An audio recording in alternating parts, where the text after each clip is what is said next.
ఇదం బ్రాహ్మం ఛానల్ ప్రేక్షకులకు నమస్కారం. ఈరోజు ఒక చిన్న విలక్షణమైన కార్యక్రమం. ఈరోజు చర్చ విషయం ఏంటంటే, ఇప్పుడు మన ఆంధ్రదేశంలో కూడా ఒకప్పుడు తమిళనాడులో ఎలాగైతే బ్రాహ్మణులపైన అర్చకులపైన ఒక సిస్టమేటిక్ దాడులు జరిగాయో, ఆంధ్రప్రదేశ్లో రెగ్యులర్గా వస్తున్నాయి. ఈ అర్చకులపైన దాడులు అనేటువంటి దాని వెనుక మనం ఏ విధంగా అర్థం చేసుకోవాలి?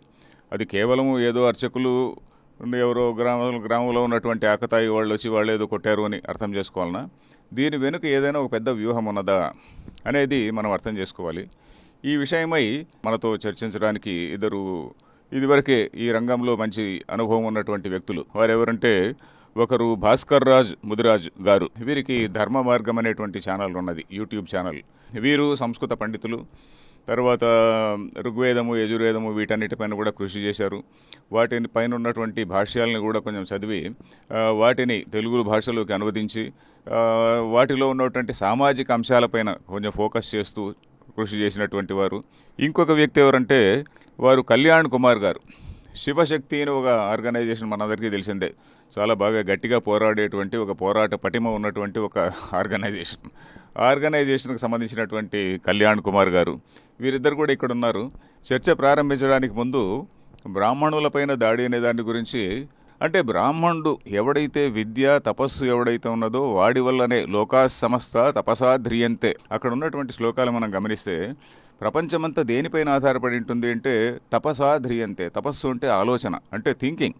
సో ఈ బ్రాహ్మడు అనేటువంటి వాడిని ఒక్కడిని మనం నిర్మూలిస్తే ఈ ప్రపంచమంతా మన కంట్రోల్లో ఉంటుంది అనేటువంటి సిద్ధాంతం అనాదిగా ఉన్నది అని 10th సెంచురీ నుంచి మనకు ఖచ్చితంగా తెలుసు. Even right from 8th 9th century నుంచి కూడా మనకు తెలుసు.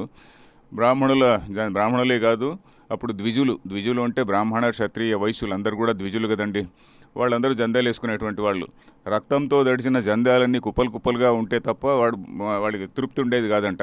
అది వ్యాలీ ఆఫ్ కాశ్మీర్ అనేటువంటి పుస్తకంలో లారెన్స్ అనేటువంటి ఒక ఇంగ్లీష్ ఐసీఎస్ ఆఫీసర్, ఆనాడు 150 సంవత్సరాల క్రితం ఒక ICS officer, interior civil service British ICS officer ఒక పుస్తకం రాశాడు, ద వ్యాలీ ఆఫ్ కాశ్మీర్ అని.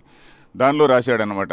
ఎవరు? సికందర్ బుత్ షికన్ అనేటువంటి వాడు ఆ విధంగా బ్రాహ్మణులందరినీ చంపేశాడు. బ్రాహ్మణులు ద్విజులు ఎవరికి జందె ఉంటే వాళ్ళందరినీ చంపేశాడు. వాళ్ళ రక్తసిక్తమైనటువంటి జందాలు ఆయన కుప్పలుగా 5 మడుగులు ఉంది అని చెప్పని ఆయన రాశాడు. సో ఆ విధంగా చేశారు. తర్వాత ఫ్రాన్సిస్ జేవియర్ అనే ఆయన వచ్చాడు. ఫ్రాన్సిస్ జేవియర్ అనే ఆయన 1590s 1570 ఆ టైంలో, కరెక్ట్ సంవత్సరం ఏదో ఉన్నది, అరౌండ్ 1570. ఆయన వచ్చి ఏం చేశాడు, అక్కడ బ్రాహ్మణుల్ని కన్వర్ట్ చేయాలి అని పోయాడు. ఈ బ్రాహ్మణులు కొన్ని ప్రశ్నలు వేశారు వాళ్ళని. కాబట్టి మన వాళ్ళు చాలా లాజికల్గా చాలా ప్రశ్నించుకొని, వాళ్ళు బ్రహ్మ అంటే గాడ్ అనుకోండి, దేవుడు అనేటువంటి దాని యొక్క తత్వం ఈ విధంగా ఉన్నది అని మన వాళ్ళు చెప్పారనమాట. సో ఇతను ఎప్పుడైతే ఫ్రాన్సిస్ జేవియర్ వీళ్ళతో ఆర్గ్యుమెంట్ చేయాలి, వాళ్ళను కన్వర్ట్ చేయాలి అనుకున్నాడో, వీళ్ళు కొన్ని ప్రశ్నలు వేస్తే ఆయనకు దిక్కుదోసలేదు. కాబట్టి ఆయన ఏమన్నాడు, ఇక్కడ ఈ బ్రాహ్మణులు అనేటువంటి ఒక విచిత్రమైనటువంటి ఒక సెక్ట్ ఉన్నది, వీళ్ళని మనం నిర్మూలిస్తే తప్ప మన క్రైస్తవ మతాన్ని స్థాపించలేము అని చెప్పని ఆనాటి పోర్చుగీస్ రాజుకి ఒక లెటర్ కూడా రాశాడు. ఆ లెటర్స్ అవన్నీ కూడా ఇప్పటికి కూడా the making of the west అని చెప్పని ఒక గ్రంథం, 3 వాల్యూమ్స్ గ్రంథం ఉన్నది. దానిలో మా లేఖలు కూడా మనకు దొరుకుతాయి అన్నమాట. అనాదిగా ప్రాచీన కాలం నుంచి ఇస్లామిక్ దండయాత్రలు కావచ్చు, క్రిస్టియన్లు కావచ్చు, వాళ్ళ ఒక పాలసీ ఏమున్నదంటే, బ్రాహ్మణుడు అనేటువంటి వాడిని మనం ఎలిమినేట్ చేస్తే then you can control the whole India, భారతదేశం మొత్తాన్ని మనం ఆక్రమించవచ్చు అని. సో అదే దాన్ని బ్రిటిష్ ప్రెసిడెన్సీ కింద, బ్రిటిష్ దీని కింద ఉండేది కదండి, కంట్రోల్ కింద మెడ్రాస్ అంతా ఉండేది కదా, మెడ్రాస్ ప్రెసిడెన్సీ ఉండేది కదా. సో మెడ్రాస్ రాజ్యంలో, ఆనాటి తమిళ రాజ్యంలో వాళ్ళు చాలా సక్సెస్ఫుల్గా దాన్ని అమలు చేయగలిగారు. సక్సెస్ఫుల్గా అమలు చేసి దేశంలో ఇట్లా వీళ్ళు బ్రాహ్మణులు అనేటువంటి వీళ్ళందరూ కూడా బయట నుంచి ఎక్కడి నుంచినో వచ్చినటువంటి వాళ్ళు మిమ్మల్ని అందరినీ అణగదొక్కారు అనేటువంటి ఒక సిద్ధాంతాన్ని ప్రజల్లో బాగా వ్యాపింపజేశారు. తర్వాత బ్రాహ్మణులు అనేటువంటి వాళ్ళు ఈ క్యాస్ట్ అనేటువంటి దాన్ని క్రియేట్ చేశారు. బ్రాహ్మణ్ అనేటువంటి దాన్ని మనం ఎలిమినేట్ చేస్తే సొసైటీలో ఒక సోషల్ జస్టిస్ వస్తుంది అని చెప్పని అన్నారు. అని వాళ్ళు సమాజంలో ఏదో వాళ్ళు బ్రాహ్మణుల్ని తమిళనాడులో దాదాపు ఎలిమినేట్ చేశారు. ఎలిమినేట్ అంటే పూర్తిగా చంపేయలేకపోయినా వాళ్ళని పూర్తిగా ఇర్రెలవెంట్ చేసేసారన్నమాట. ఇర్రెలవెంట్ చేసేయడం అక్కడ జరిగింది. తమిళనాడు నుంచి ఏమైంది, బ్రాహ్మణులు చాలామంది వలసపోవడము, ఏదో కొంతమంది మిగతా వాళ్ళు ఉంటే వాళ్ళు ఏదో చిన్నగా బతుకులు లాగడము జరుగుతున్నది. ఇప్పుడు ఆంధ్రప్రదేశ్లో కూడా ఇట్లాంటి పరిస్థితి ఏర్పడింది. ఆంధ్రప్రదేశ్లో కూడా ఎందుకు ఈ కన్వర్షన్స్ పెరిగిపోయింది. ముఖ్యంగా ఆంధ్ర ప్రాంతంలో, కోస్టల్ ఆంధ్ర ప్రాంతంలో కన్వర్షన్స్ పెరిగిపోవడం వల్ల ఈ బ్రాహ్మణులపైన దాడులు అనేటువంటివి ఇప్పుడు జరిగింది. ఇప్పుడు మనము ఏదో ఎవరింట్లో ఏ శుభకార్యం కావాలన్నా ఒక బ్రాహ్మణుడు కావాలి. ఆ బ్రాహ్మణ్ణి మనం పిలుస్తాము. సో ఒక బ్రాహ్మణ్ణి మనం ఒక విలేజ్కి వెళ్ళిన బ్రాహ్మణ్ణి ఏదో వాడిని తనడమో కొట్టడమో చేస్తే ఆయన నెక్స్ట్ టైం పోడు, ఆ వృత్తి వదులుకొని ఇంకేదో వృత్తిలోకి వస్తాడు. ఇదంతా మనకు అనవసరం అని. సో ఇప్పటికే బ్రాహ్మణులు చాలామంది గ్రామాల నుంచి వెకేట్ అయినారు. ఇప్పుడే చాలా కారణాల వల్ల వాళ్ళ భూములు లాక్కోబడడం వల్ల, అనేక కారణాల వల్ల బ్రాహ్మణులు విలేజెస్లో లేరు. ఇప్పుడు విలేజ్లో బ్రాహ్మణులు లేకపోవడం వల్ల ఏమవుతుంది, ఒక రిలీజియస్ వ్యాక్యూమ్ ఉంటుంది. ఆ రిలీజియస్ వ్యాక్యూమ్ను మన పాస్టర్ గారు లేకుంటే ఇంకొక మౌల్వీ గారు వాళ్ళు ఫిలప్ చేస్తారన్నమాట. ఇది వాళ్ళ ఆశయం. ఇప్పుడు మొట్టమొదటిగా మన వీళ్ళిద్దరిలో ఒక ఆయన యంగ్ మ్యాన్, ఒక ఆయన సీనియర్ మ్యాన్ ఉన్నారు. భాస్కర్ రాజు గారు కొంచెం సీనియర్ పర్సన్. వారు వేదాలపైన కూడా కృషి చేసినటువంటి వారు. వారి అభిప్రాయాన్ని కొంచెం ఈ బ్రాహ్మణుల అర్చకులపైన దాడులు ఉన్నటువంటిది ఏ విధంగా మనం అర్థం చేసుకోవాలి. హిందూ మతాన్ని ఒక్కదాన్ని మనం నిర్వీర్యం చేస్తే ఈ దేశమంతా మనం ఆక్రమించుకోవచ్చు, దేశాన్ని విడగొట్టుకోవచ్చు అనేటువంటి భావన వీటి వెనక ఉంది అని నా అభిప్రాయము. మీ అభిప్రాయాన్ని కొంచెం పోవాల్సిందిగా కోరుతున్నా. మీ గురించి కొద్దిగా చెప్పుకొని ఆ తర్వాత ఈ అర్చకులపైన దాడి గురించి చెప్పాల్సిందిగా కోరుతున్నా. ధన్యవాదాలండి. నా పేరు భాస్కర్ రాజు. ఇదం బ్రాహ్మం ఛానల్ వీక్షిస్తున్న ప్రేక్షకులందరికీ కూడా నమస్కారం. వృత్తిరీత్యా నేను ఆర్థోపెడిక్ సర్జన్ని. 2013 కంటే ముందు నేను ఒక నాస్తికుడిని. సో నాస్తిక సిద్ధాంతం అంటే ఏదో ఫోర్స్ ఉంది విశ్వంలో, కానీ దేవుడు ఇవన్నీ ట్రాష్ అని అనుకునేవాడిని. ఒక సందర్భంలో స్నేహితులతో చర్చ జరుగుతున్నప్పుడు అసలు దేవుడు అంటే ఏంటి అనే సందర్భం వచ్చినప్పుడు అవన్నీ రీసెర్చ్ స్టార్ట్ చేశాను. సో రీసెర్చ్ స్టార్ట్ చేసిన తర్వాత అన్ని మత గ్రంథాలు చదవడం జరిగింది, సనాతన గ్రంథాలు చదవడం జరిగింది. దీని తర్వాత సనాతన ధర్మంలో ఎక్కడా లేని విషయం ఏదో ఉంది అని నాకు అనిపించింది. సో సార్ అడిగిన ప్రశ్న ఏంటంటే, మరి బ్రాహ్మణుల మీద దాడులు ఎందుకు జరుగుతున్నాయి? ఇది చాలా వ్యాలిడ్ క్వశ్చన్ ఉంది. ప్రతి సమాజంలో కూడా 4 క్లాస్ ఆఫ్ పీపుల్ ఉంటారు. మన ఋషులు లేకుంటే మన ధర్మం దీన్ని వర్ణాలుగా విభజించింది. ఒకటి బ్రాహ్మణులు, అంటే నాలెడ్జ్కి ఆధారమైన వాళ్ళు. వీళ్ళు నాలెడ్జ్ని డిస్ట్రిబ్యూట్ చేస్తారు, నాలెడ్జ్ని సమాజంలో ప్రచారం చేస్తారు. రెండోది ఏంటంటే క్షత్రియులు. వీళ్ళు బలం కలిగి ఉంటారు, రాజరికం చేస్తారు, ప్లస్ రాజ్యాన్ని కాపాడతారు, దేశాన్ని కాపాడతారు. మూడోది వర్తకం, అంటే సమాజంలో ఒక వ్యాపారం కూడా జరగాలి, ధనం అనేది అందరికీ చేరాలి, కాబట్టి ఈ వైశ్యులు ఉంటారు. 4వ రకం శూద్రులు. వీళ్ళు ఏంటంటే గ్రౌండ్ లెవెల్లో కాయకష్టం చేసి మన సమాజాన్ని నిలబెడతారు. ఇన్ఫ్యాక్ట్ ఈ శూద్రులే అన్నిటికీ మూలం. అందుకే కింద ఉంటారు, పాదాల దగ్గర ఉన్నారు కాబట్టి వాళ్ళు తక్కువ కాదండి. వాళ్ళ వల్లే సమాజం నిలబడుతుంది. నేను శూద్ర కులానికి సంబంధించిన వాడిని. సో మీరు అడిగిన ప్రశ్న ఏంటంటే, బ్రాహ్మణుల మీద ఎందుకు దాడి జరుగుతుంది? నాలెడ్జ్ని ఒక్కసారి కొడితే సమాజం కూలిపోతుంది. సో వీళ్ళ టార్గెట్ నాలెడ్జ్ మీద కొడుతున్నారు. వీళ్ళు బ్రాహ్మణుల మీద దాడి చేయట్లేదు, నాలెడ్జ్ మీద దాడి చేస్తున్నారు. ఒక సమాజంలో ఎప్పుడైతే నాలెడ్జ్ అనేది నశించిపోతుందో ఆక్రమణ చేయడం చాలా చాలా ఈజీ అయిపోతుంది. అందుకే అటాక్ జరుగుతుంది. మనం జనరల్గా అనుకుంటాం, మీరు వర్ణా సిస్టమ్ గురించి చెప్తున్నారండి, అది ఎప్పుడో జరిగింది కదా. ఈ రోజు కూడా వర్ణా సిస్టమ్ ఉంది మన సమాజంలో. ఇప్పుడు గొప్పగా చదువుకున్న వాళ్ళు ఉన్నారు, కలెక్టర్ కావచ్చు, వీళ్ళంతా కావచ్చు. వీళ్ళంతా కూడా ఎవరండి? వీళ్ళు నాలెడ్జ్ ఉన్న వాళ్ళే, బ్రాహ్మణులు ఒక రకంగా. నెక్స్ట్ ఇప్పుడు క్షత్రియులు ఉన్నారు, అంటే ఆర్మీ ఇవన్నీ ఉన్నాయి. నెక్స్ట్ వ్యాపారం చేసే వాళ్ళు కూడా ఉన్నారు. అలాగే 4th క్లాస్ ఎంప్లాయీస్ ఉన్నారు. సో ఇప్పుడు నేను ఒక ప్రశ్న అడుగుతాను, దాన్ని మా కళ్యాణ్ కూడా చెప్పాలి. వివక్ష అనేది ఈ సమాజంలో కూడా ఉందండి. వీళ్ళు ఏమంటారంటే, లేదండి ఆ కాలంలో కూడా వివక్ష ఉంది, బ్రాహ్మణుడు శూద్రుడిని దగ్గర రానియాలి. నేను ఒకటే ప్రశ్న అడుగుతాను, ఒక కలెక్టరు తన 4th క్లాస్ ఎంప్లాయీ పక్కన కూర్చొని అన్నం తింటాడా? తినడండి. అంటే వివక్ష ఈ రోజు కూడా ఉంది. వీళ్ళు అంటారు అట్లా ఇట్లా కూర్చొని, అంటే అది తప్పైనప్పుడు ఇది తప్పే మరి, కాదంటావా? కరెక్టే. ప్యూన్తో కూర్చొని ప్రతి మన దేశంలోనే కాకుండా ప్రపంచంలో ఎక్కడ ఏ దేశం చూసినా కూడా ఈ హైరార్కీ ఉండనే ఉంటుందండి. హైరార్కీ ఉండనే ఉంటుంది, ఎప్పటికీ ఉంటుంది. అది విషయము. కొన్ని ఆచారాలు ఉన్నాయి, కొన్ని సాంప్రదాయాలు ఉన్నాయి, మడి ఆచారాలు ఉంటాయి అన్ని చోట. అంతేందుకంటే ఇప్పుడు మన బుద్ధ సాహిత్యం చూస్తే కూడా ఒక బుద్ధుడిని ముట్టుకుంటే అన్యుడు, ఆ బుద్ధ సన్యాసి కూడా వెళ్ళి స్నానం చేసి రావాలని ధమ్మపాదాలో ఉంది. మరి బుద్ధుడిని కూడా అంటరానితనం ప్రోత్సహించడానికి చెప్పాలా మనం? ఇది అంబేద్కర్ తన బుక్ లో రాశారు. ఓహో, గుడ్ గుడ్. సో ఇప్పుడు అంబేద్కర్, సరే అంబేద్కర్కి సనాతన ధర్మం అంటే నచ్చలా, మరి బుద్ధిజం నచ్చింది కదా, అక్కడ కూడా ఇదే వివక్ష ఉంది కదా, మరి దాన్ని కూడా తప్పు పట్టాలి కదా. ఇన్ఫాక్ట్ ఆయన రాశాడు ఆయన బుక్లో, అన్యుడు ముట్టుకుంటే ఈ బౌద్ధ సన్యాసి కూడా వెళ్ళి స్నానం చేయాలి. వివక్ష అనేది ప్రతి సమాజంలో ఉంటుంది, ఎత్తు తగ్గులు ఉంటాయి. అది మితిమీరినప్పుడు ప్రమాదం, కానీ ప్రతి దాన్ని తీసుకొని నేను ఇష్యూ ఎందుకు వివక్ష అనే కంటే ఆ కాలంలో కూడా వీళ్ళు చదువుకున్న వాళ్ళు కాబట్టి కొంచెం ఆరోగ్యం పైన శ్రద్ధ ఉందండి. ఎందుకంటే వీళ్ళు కూడా చాలామంది ఆయుర్వేద శాస్త్రం ఇవన్నీ కూడా తెలిసినటువంటి వాళ్ళు. సో కాబట్టి మంచి నీళ్లు ప్యూర్గా ఉండాలి, అన్నం ప్యూర్గా ఉండాలి అనేటువంటి విషయం తెలుసు. అన్నం ఎట్లా కాబట్టి దాన్ని మెయింటైన్ చేయడం కోసం వాళ్ళంతా వాళ్ళే ఒక కమండలంలో నీళ్లు తీసుకెళ్లేవాళ్ళు. ఎక్కడైనా నీళ్లు దొరికినప్పుడు దాన్ని ప్యూరిఫై చేసుకొని ఆ కమండలంలో పట్టుకునేటువంటి వాళ్ళు. ఇప్పుడు ఎలాగైతే మనం ఈ బాటిల్స్ పట్టుకొని తిరుగుతున్నామో అదేవిధంగా ఆ కాలంలో పట్టుకొని తిరిగేటువంటి వాళ్ళు. సో కొన్ని వర్గాల వాళ్ళు అవన్నీ వాళ్ళకి తెలియకపోవడం వల్ల వాళ్ళు పాటించలేదు, అందుకని రోగాలు వస్తాయనేటువంటి ఉద్దేశం కూడా ఉండొచ్చు.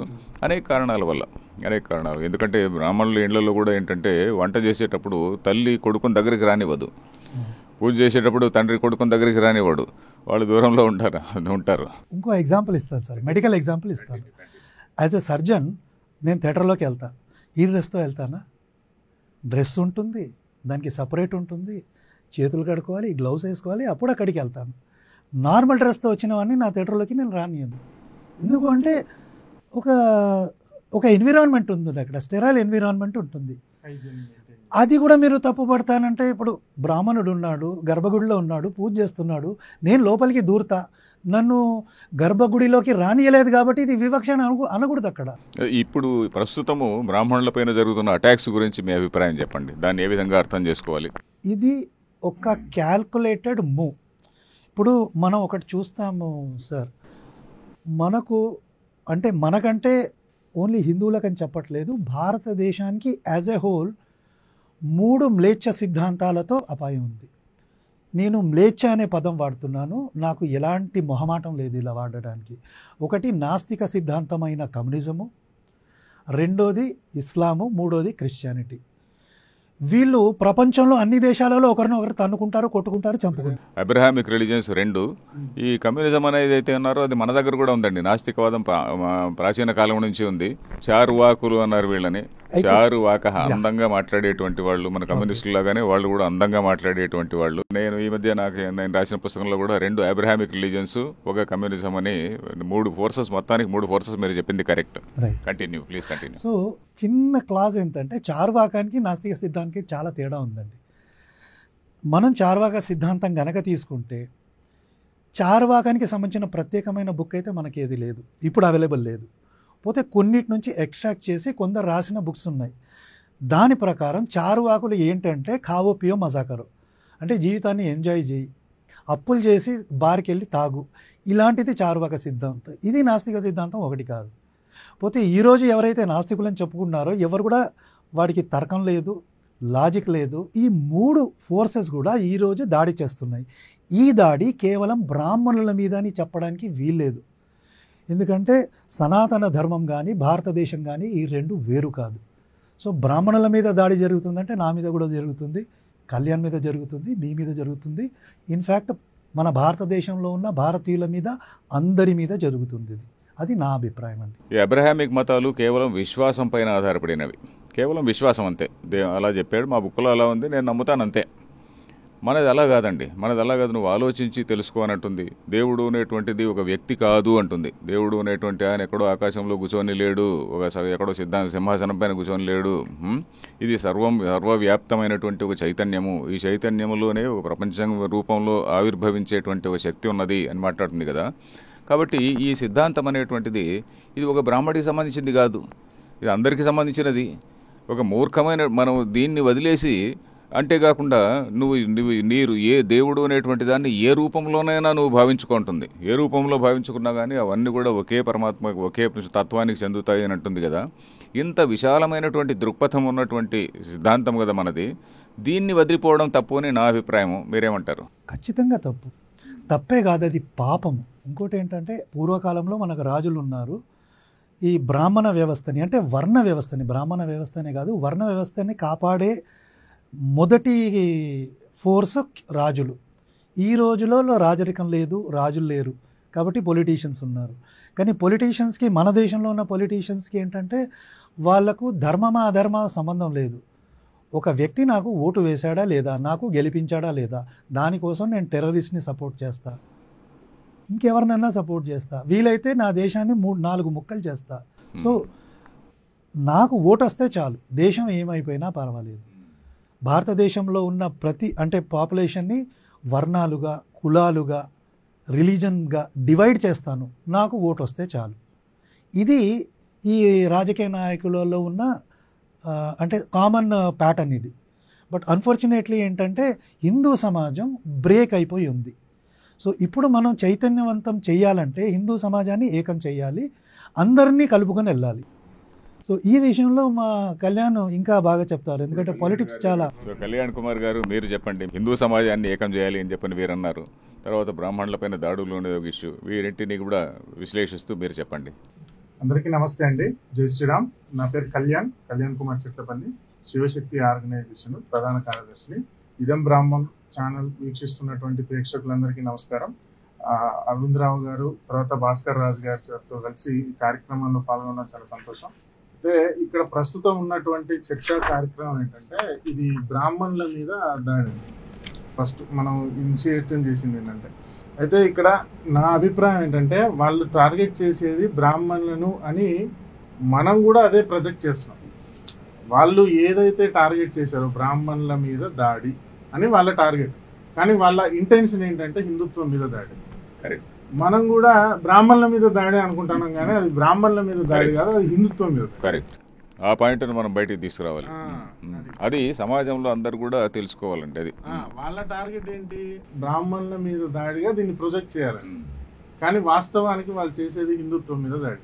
ఇంతకుముందు మనం అనుకున్నట్టుగా భాస్కర్ రాజు గారు చెప్పారు 3 పాయింట్స్, ఒకటి 2 అబ్రహామిక్ రిలీజియన్స్, ఒకటి కమ్యూనిస్టులు అని అన్నారు.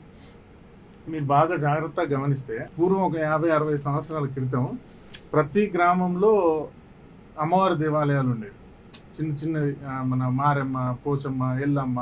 అవునండి. అది ఆ గ్రామంలో ఉన్నటువంటి అన్ని వర్గాల వారు, బ్రాహ్మణులు కావచ్చు, క్షత్రియులు కావచ్చు, వైశ్యులు కావచ్చు, శూద్రులు కావచ్చు, అన్ని వర్గాల వాళ్ళు, ఎస్సీలు, బీసీలు, అందరూ ఆ గ్రామ దేవతలకు ఏదో ఒక రోజు నైవేద్యం పెట్టేవాళ్ళు, వాళ్ళ కులాచారం ప్రకారం, మతాచారం ప్రకారం. ఇప్పుడు ఆ గ్రామ దేవాలయాలు ఏవైతే ఉన్నాయో అవి 50-60 సంవత్సరాలుగా క్రమంగా క్షీణిస్తూ ఇప్పుడు వాళ్ళంతా మతం మారి రహదారి మాత అని పెడుతున్నారు, మేరీ మాత అని పెడుతున్నారు, గుణదల మాత అని పెడుతున్నారు. అంటే వాళ్ళు కూడా ఇదే వ్యవస్థలో ఉన్నారు, కానీ దాన్ని రిప్లికేట్ చేశారు. ఇప్పుడు బ్రాహ్మణ వ్యవస్థ అనే దాన్ని క్రైస్తవులు కానీ ముస్లింలు కానీ నశింపజేస్తే, అదే దేవాలయంలో అదే యేసుక్రీస్తు బొమ్మ పెట్టి అదే పాస్టరు ఏదో కులానికి చెందిన వ్యక్తి అదే పూజ చేస్తారు, ఆ కులం వాళ్ళే వెళ్తుంటారు. ఏ కులం వాళ్ళు వెళ్ళినా ఆ కులాల బట్టి కూడా చర్చలు వచ్చాయి. ఇప్పుడు కులాల బట్టి చర్చలు వచ్చినాయి.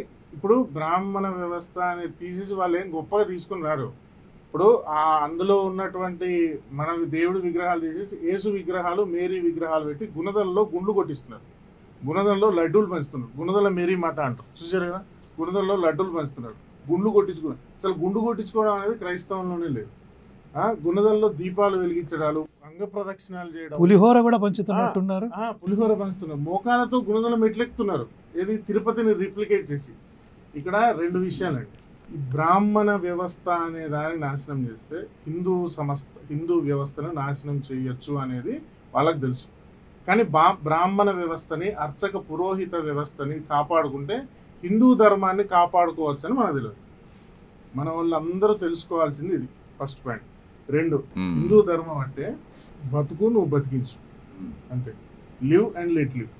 నువ్వు సుఖంగా జీవించు, నీ చుట్టూ ఉన్న సమాజాన్ని సుఖంగా జీవించేలాగా పరిస్థితుల్ని కల్పించు. ఇది హిందూ ధర్మం యొక్క బ్రాడ్ గా చెప్పగలిగేటటువంటి. నీ ధర్మాన్ని నువ్వు ఆచరించు, నీ ధర్మాన్ని నువ్వు ఆచరిస్తే వేరే వాళ్ళ హక్కులన్నీ కూడా కాపాడబడతాయి అనేటువంటిది. సమాజాన్ని ఒక ఎన్విరాన్మెంట్, దానికి మీకు నువ్వు వేరే వాడిని మార్చాల్సిన పని లేదు, నిన్ను నువ్వు మార్చుకో అనేది హిందూ ధర్మం చెప్తుంది. అంటే ఫస్ట్ ఏం లేదండి, వీడు ఎదుటోడు దాంట్లో ఏలు పెట్టకుండా వాడి బతుకు వాడి బతకనిస్తే కరెక్ట్, వీడి బతుకు వీడి బతుకుతాడు. కరెక్ట్, అంతే. ఇప్పుడు దానికి ఆన్సర్ ఇదే. ఇప్పుడు భారతదేశం ఉంది, భారతదేశం కొన్ని వేల సంవత్సరాలుగా హిందూ దేశం. ఈ దేశం వేరే దేశం మీద ఎప్పుడన్నా దాడి చేసిందా? ఇప్పుడు చైనాను ఆక్రమించుకోవాలని కానీ, ఇరాన్ ఆక్రమించుకోవాలి కానీ, ఇజ్రాయెల్ని ఆక్రమించుకోవాలి కానీ, అమెరికాను ఆక్రమించుకోవాలి కానీ భారతదేశం ఎప్పుడన్నా దాడి చేసిందా? భారతదేశం యొక్క ఆత్మ కానీ, అంటే హిందుత్వం, భారతదేశం అంటే ఇక్కడ మాట్లాడేది హిందుత్వం, హిందుత్వం యొక్క ఆత్మ కానీ, హిందుత్వం యొక్క ఇంటెన్షన్ కానీ వేరే వాడి మీద దాడి చేసి వాడి ధనాన్నో వాడి ప్రాంతాన్నో వాడి స్త్రీలనో దోపిడీ చేయడం కాదు. వీడు హాయిగా బతకాల. విదేశాలతో ఇస్లాం ఇన్వెన్షన్స్ ముందు, ఈ బ్రిటిషర్లు, ఫ్రెంచ్ వాళ్ళు, డచ్ వాళ్ళు రాకముందు మనం విదేశాలన్నిటితోనే వ్యాపారం చేసేవాళ్ళం. 1000 సంవత్సరాలు 2000 సంవత్సరాల క్రితం బుద్ధుడు పుట్టక ముందు నుంచి మనం విదేశాలతో వ్యాపారాలు చేసాం. అంటే మనం హాయిగా బతుకుతూ విదేశాల వాళ్ళతో సత్సంబంధాలను నెలకొల్పడం. కానీ ఈ ఇస్లాము, ఈ అబ్రహామిక్ రిలీజియన్స్ ఏవైతే ఉన్నాయో ఇవి హాయిగా బతుకుతూ ఇతరుల్ని హాయిగా బతికించేటటువంటి ఇంటెన్షన్స్ కావు. చాలా కరెక్ట్ చెప్పారు. అందుకని అవి దాడి చేసేవి. హిందుత్వము భారతదేశం యొక్క ఆత్మ, బ్రాహ్మణ మతం యొక్క ఆత్మ. బ్రాహ్మణ మతం అంటే ఇక్కడ హిందుత్వం, అదొక క్యాస్ట్ కూడా. ఇక్కడ ఒక చిన్న ఇంటరప్షన్ క్షమించండి. శాంతి అనే దాని గురించి ఇప్పుడు మనం మాట్లాడాం కదా. శాంతి అంటే మన వాళ్ళ అర్థం ఏంటంటే, శమ అంటే అంతరింద్రియ నిగ్రహం. అంటే మన మనస్సును మనమే నిగ్రహించుకొని మనము శాంతిగా ఉండడం. మనం శాంతిగా ఉంటే వేరే వాళ్ళకి మనం శాంతి కలిగిస్తున్నాం. ఇప్పుడు ఇందాక అన్నారు చూడండి, వేరే వాడిలో వేలు పెట్టకుండా అని. ఇతర మతాల వాళ్ళ దృష్టిలో శాంతి అంటే ఏంటంటే, నువ్వు వాడిపైన బాంబే, వీడిపైన బాంబే, అందరినీ ఖతం చేసిన తర్వాత everything is under your control, అప్పుడు శాంతి అని వాళ్ళ సిద్ధాంతం. సో ఇది మన శాంతికి వాళ్ళ శాంతికి ఉన్నటువంటి తేడా. Please continue. అంటే ఇక్కడ ఆత్మ, హిందుత్వము, భారతదేశము, బ్రాహ్మణ మతం అన్నా, బ్రాహ్మణులను ఏమన్నా అనుకోండి, దానికి మన ఆత్మ ఏంటంటే మనం హాయిగా బతకాల, ఎదుటోడు హాయిగా బతికేలాగా మనం వాడికి వ్యవహరించాలి. అందుకే మన భారతదేశం ఏ దేశం మీద దాడి చేయలేదు. మన మీద కొన్ని వేల మంది దాడి చేశారు. పోనీ ఊకున్నామా? ప్రతి శతాబ్దంలో, ప్రతి దశాబ్దంలో వాళ్ళ వెంబడబడ్డం, తిరగబడ్డం, పోరాడడం. అందుకే మనం ఇవాళ ఇక్కడ కూర్చొని మాట్లాడుకుంటాం. అయితే ఇక్కడ ఎందుకు బ్రాహ్మణ వ్యవస్థ మీద దాడి జరుగుతుంది అని తెలుసుకుంటే దాన్ని ఎట్లా ఎదుర్కోవచ్చు అనేటటువంటి చర్చ చేద్దాం. ఇక్కడ బ్రాహ్మణుల మీద, అర్చక పురోహితుల మీద, దేవాలయ వ్యవస్థల మీద దాడి జరుగుతుంది అనేది చూసుకోవాలి. ఫస్ట్ పాయింట్ ఈ వరంగల్ పూజారిని ముస్లిం అతను చంపేశాడు. వాడిని ఏమీ చేయాల, అరెస్ట్ చేశారు, రిలీజ్ చేశారు. మొన్న కాకినాడలో దేవాలయంలోకి వచ్చి అతను కూడా హిందువే, బ్రాహ్మణుడి మీద బూతులు తిట్టి కొట్టబోయాడు. అదొక పెద్ద చర్చ జరిగింది. ఆ దేవాలయ కమిషనర్ కూడా వచ్చి బండబూతులు తిట్టాడు అతన్ని, కొట్టిన అతన్ని, దాడి చేసిన అతన్ని. తర్వాత మీరు చూశారు, పురోహితుడు పెళ్లి చేయడానికి వస్తే అతని మీద చేసిన దాడి. నిన్న మళ్ళీ రామచంద్రపురం మండలంలో కూడా సేమ్ అలాంటిదే, పురోహితుడి మీద దాడి. ఇక్కడ బ్రాహ్మణుల వ్యవస్థ మీద ఒక నెగిటివిటీని స్ప్రెడ్ చేస్తున్నారు. ఎవరు స్ప్రెడ్ చేస్తున్నారు? ఇస్లాం, క్రిస్టియానిటీ, కమ్యూనిజానికి సంబంధించినటువంటి కొంత ఈ ముగ్గురు కలిసి ముగ్గురు ప్రణాళిక, దీని వెనక ఈ ముగ్గురు ప్రణాళిక వెనక ఉందనేటువంటిది మనం అందరం కూడా అంగీకరించాల్సిందే. 100%. వాళ్ళు ఎందుకు చేస్తున్నారో చెప్తారు. ఇక్కడ భారతదేశం అనేటటువంటి దాన్ని, ఇప్పుడు డాలర్ ఉందండి, అందరికీ మార్గం ఎకనామిక్స్ గురించి కొంచెం ఐడియా ఉంటే, ఈ గడాఫీ అనేటటువంటి వాడు, గడాఫీనే కదా అమెరికా చంపింది, గడాఫీ అనేటటువంటి వాడు నేను పెట్రోల్ని బంగారంతో అమ్ముతానన్నందుకు వాడిని చంపేశాడు. అంటే డాలర్తో కాకుండా పెట్రోల్ని కానీ దేనితోనైనా అమ్మితే వాడిని చంపడం అమెరికా పని. ఎందుకంటే అమెరికాకి డాలర్ బలంగా ఉండాలి కాబట్టి. ఈ క్రిస్టియానిటీ కానీ, ఇస్లాం కానీ, వీటి సిద్ధాంతాలు కూడా మనం తెలుసుకోవాలి. ప్రపంచంలో ఉన్నటువంటి కమ్యూనిస్టు ఐడియాలజీ ఉన్న వాళ్ళంతా వాళ్ళ వ్యాపార సామ్రాజ్యం కోసం ఆ దేశాలలో ఉన్నటువంటి మతాల్ని నాశనం చేస్తారు. అందుకనే ఇస్లాం, క్రిస్టియానిటీలు వేరే దేశాలలో కొట్టుకుంటాయి, ఎప్పుడు అశాంతి ఉండాలి అక్కడ. భారతదేశంలో మాత్రం ఇస్లాం, క్రిస్టియానిటీలు కలిసి హిందువుల మీద దాడి చేస్తాయి. ఇది ఒక పెద్ద థియరీ, దాన్ని అవసరం ఉన్నప్పుడు మాట్లాడదాం. అయితే డాలర్తో కాకుండా వేరే దేనితో పెట్రోల్ని అమ్మినా వాడిని చంపేసేటటువంటి ఐడియాలజీ ఏ విధంగా అమెరికాకు ఉందో, అట్లా ఇస్లాం ప్రకారం ఒక ప్రపంచం మొత్తం అల్లా రాజ్యంగా తయారు చేస్తే అప్పుడు అల్లా దూత వచ్చి ఒక 40 సంవత్సరాలు ఈ ప్రపంచాన్ని పాలిస్తాడు. కాబట్టి ప్రపంచం మొత్తం అల్లా ఆజ్ఞ మేరకి ప్రపంచం మొత్తాన్ని ఇస్లాంగా మార్చాలి అనేది వాళ్ళ ఐడియాలజీ. ప్రపంచం మొత్తం క్రిస్టియానిటీగా మార్చాలి అనేటటువంటిది క్రిస్టియన్ కమ్యూనిటీకి సంబంధించిన టాప్ లెవెల్ వాళ్ళకు ఉన్నటువంటి ఐడియాలజీ. ప్రపంచంలో ఉన్నటువంటి ఎప్పుడూ అశాంతి కలిగించాలి, మతాల మధ్య కానీ ప్రాంతాల మధ్య కానీ ఎప్పుడూ గొడవలు పెట్టడం వల్ల అక్కడ గవర్నమెంట్స్ అటు ఇటుగా మారుతుంటే ప్రజలంతా అటు ఇటుగా మారుతుంటారు, మనకు నచ్చినటువంటి పాలసీని ఆ దేశంలో చేసుకోవచ్చు అనేటటువంటి కమ్యూనిస్టుల ఐడియాలజీ. వాళ్ళ వనరులన్నీ కూడా దేశ వనరులు మనం ఎక్స్ప్లాయిట్ చేసుకోవచ్చు. ఆ దేశంలో మన పపెట్ మన కీలు బొమ్మ అయినటువంటి ప్రభుత్వం ఎక్కడో ఉంటుంది, వాడిని మనం మేనేజ్ చేస్తూ మనం చేసుకోవచ్చు అనేది కమ్యూనిస్ట్ ఐడియా. సో ఇప్పుడు యాడ్ చేస్తాను నేను. కమ్యూనిస్టుల సిద్ధాంతం ఏంటంటే బూర్జువా వర్గం, శ్రామిక వర్గం అంటే ఓ రెండు క్లాసెస్ ఉంటాయి. అంటే ఒకడు బాగా ఉన్నోడు, ఒకడు లేనోడు. వీడు అణచివేయబడ్డాడు కాబట్టి వీడు వాని మీద దాడి చేయొచ్చు, వాడిని ఆక్రమించుకోవచ్చు, దోచుకోవచ్చు. ఇక క్రైస్తవం ఇస్లాంకి వస్తే ఒకడేమో నమ్మినోడు, ఒకడేమో నమ్మనోడు. సో నమ్మనోని కన్వర్ట్ అన్న చెయ్యి. పూర్వకాలంలో క్రిస్టియన్స్ చంపేశారు కూడా.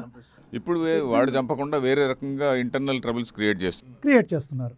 ఒక కాలంలో క్రిస్టియన్స్ కూడా మతం మారినందుకు చంపేశారు, తలలు తీసేశారు. ఇంకా ఎక్కువ హత్యలు వాళ్ళే చేశారు ప్రపంచంలో చూస్తే. తర్వాత ఇస్లాం చేసేది ఇదే. అవును. అన్నిటికంటే పెద్ద జోక్ ఏంటంటే ఈ ముగ్గురికి కూడా రాజ్యాంగం మీద నమ్మకం లేదు. అదే కమింగ్ బ్యాక్ టు ఈ బ్రాహ్మణుల గురించి వస్తూ దీనికి వస్తూ అర్చకులకు